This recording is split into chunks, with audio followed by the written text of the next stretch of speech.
Let's talk about constitutional amendments. Now, I'm seeing a lot of people talking back and forth in comment sections in various videos saying they want to change this or they want to change that. And some of their changes, while good, would require a constitutional amendment. So, what is a constitutional amendment? A constitutional amendment is any change, addition, subtraction, or modification of the Constitution. Now, our framers, the founding fathers, looked ahead and realized that this document they were writing needed to stand the test of time, but it also could not be so rigid that it didn't, meet the time that it was currently in. So as things changed and progressed, that they could make modifications. So an amendment is a modification to the Constitution. Now, how do you get an amendment? Well, there are two processes. The first would be a convention of the states, which would be, where the three-quarters of the states, which would be 38 states, call for basically a constitutional convention where they would each send delegates, and then those delegates would write a bunch of amendments or one amendment or whatever the case would be that the convention would be there to call for, and then those would get passed to Congress, and Congress would then vote on them, requiring a two-thirds majority in both House of Congress, both the Senate and the House of Representatives. The other way is the inverse of that, basically. Congress would start with writing a bill, an amendment to the Constitution. When it passes both houses with two-thirds majority, then it would be transmitted to the states, and there would either be rules and guidance from the federal government, from Congress, on how to ratify this amendment, usually with a sunset date of it must be ratified by two-thirds or by three-quarters of the states, so 38 states as of this recording, by such and such date to pass. If that date passes and not enough states have voted on it and passed it, then it would be null and void. Otherwise, if there isn't a sunset date, it is still sitting there for enough states to ratify it, and it just is out there in limbo until it gets passed. When enough states vote on it, then it would become a new amendment to the Constitution. Right now, there are 27 amendments. And then when it gets to the states decide. If they are not given guidance by the federal government, they get to decide how they want to ratify it. Whether that's by open ballot and they leave it up to the public, whether they send it to their state legislatures, and those legislatures vote on the amendments, and then, when enough states get it ratified, it gets sent back to the federal government, and when we have hit 38, it gets added as an official amendment to the Constitution. So that could be big. Any change, though, is an amendment. Now, let's look at some of the amendments. What can be changed? Well, anything. Sometimes it's adding in things that they didn't think were important enough at the time that were still important to be added later. For example, the first 10 amendments, I'm sure you've heard of them, referred to as the Bill of Rights. These were the rights that they wanted to ensure that we had as a country. But they also didn't want to bog down the framework portion of the Constitution with these 10 amendments that were all rights that they all felt very strongly about and they thought they were very important, but they did not want to tie down the bulk of the framing of it. They said we could add them later. So what are some of them? Well, you have the First Amendment, which is the freedom of religion, the freedom of speech, the freedom to peacefully assemble, and the freedom of the press. Those were all very important at the time. They are still very important today. You have the Second Amendment, which is the right to bear arms. Those were all things that are very important. There is also the Ninth and the 10th, which don't get brought up very, very often. Which the Ninth says, basically, if you do not enumerate powers to the federal government and give the federal government these powers within the Constitution, then they are reserved to the states. And then beyond that, it says if you do not give specific things to, then say that it is a state's responsibility, those things are held by the people. It's kind of a bogged down way, basically, of saying the government can't overreach. That's where the idea of states' rights do come from, that certain decisions, certain like law enforcement things, are better left up to the individual states. It is from this idea of the power being split between the federal, the state, and the people.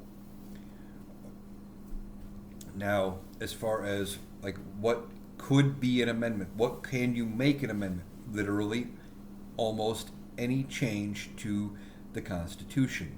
There is only really one limitation aside from how you pass an amendment that is listed in the Constitution itself, and that is you may not deprive any state of its equal suffrage in the Senate without its consent. Now, what does that mean in plain English?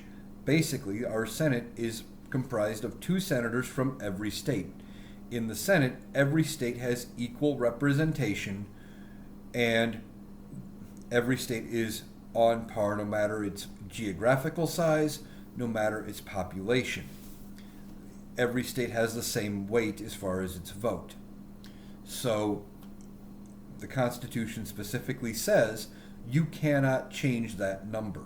You can change the number, but if you want to go from 2 senators to 3, every state gets 3. If you want to go to 4, every state gets 4. You cannot make the Senate function just like the House, where it is based on population. I know that was an argument a while back that a lot of people were talking about, that we should make the Senate function like the House because it's not fair with the population differences between some of the very large states and the very small states, that each state gets 2 votes in the Senate because that's what bogs the Senate down. That was by design, because it is designed to protect the interest of these smaller states, to make sure that their voices don't get buried in between all of it, in between this whole voting of the larger states. So that's why it is set that way. Otherwise, what can be changed? Well, like I said, almost anything. One of the changes that happened early on was with the 12th Amendment. Prior to the 12th Amendment, how our government would work is you would cast a vote for president only. You would not vote for a party ticket.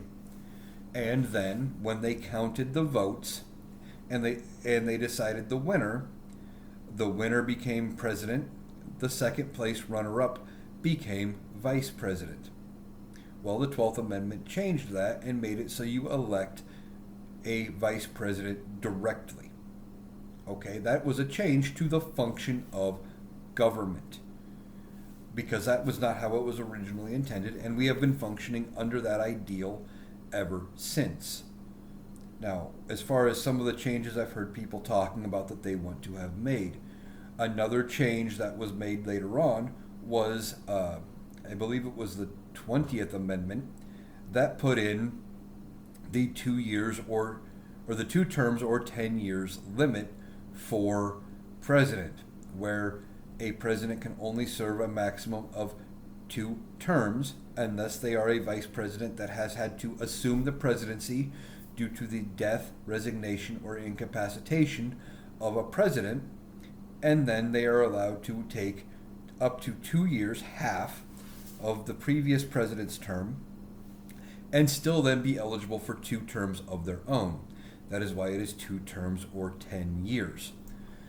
Now, if they want to pass congressional term limits, as of right now, there are no term limits for congressional elected officials, for members of the House, for members of the Senate. In order to put term limits in place for Congress, an amendment would have to be passed. Now, whatever that would look like, wouldn't want to guess, because everybody has a differing idea of what that could be.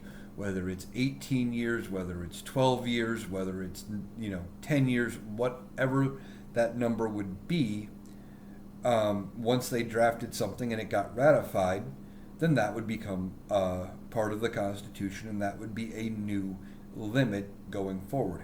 The same thing with putting an age limit on being a member of Congress from being a president or sitting on the Supreme Court. Those are not in the basic document. Therefore, they would have to be done, I believe, by an amendment. A simple law would not suffice, neither would an executive order. What else could have to be done? Again, term limits for the Supreme Court. That has been another one that has been a hot topic lately, because you have the Supreme Court, as of right now, is basically appointed for life. It only says they serve from the time they are appointed, and as long as they are during a period of good behavior. That's it. They are appointed for life with no limit to their term, no reappointment necessary, because they wanted to, our founders wanted them separate from the political process. They did not want them beholden to a leader, as far as, like, do they have to answer to the president and maybe have to rule a specific way on an issue because they know their term is up and they wouldn't get reappointed. So any change to that would have to be done through the amendment process. It is a long, tedious process. We have only had 27 amendments to date. And like I said, there are amendments that are out there waiting to be ratified. There was one from early on that would have set like the number of representatives to 1 per every 100,000 people.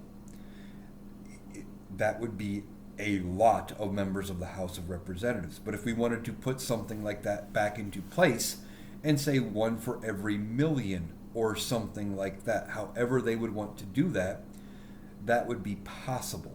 Again, it would just have to go through the ratification process, and they would put they would put a date in there potentially or not, and however that would play out. So that's how amendments get passed. It is a long, drawn-out process, does not move very quickly, and there are limits, to what else can get done by laws and executive orders, because certain things, if they affect the framing of how our government works, it would have to be passed by an amendment, like the examples I gave of term limits and stuff like that. So that's just a little overview. I hope that helps clarify a little bit about what an amendment is, how we get through the amendment process, and then also what would need to be covered by an amendment versus a law, an executive order, or any other change.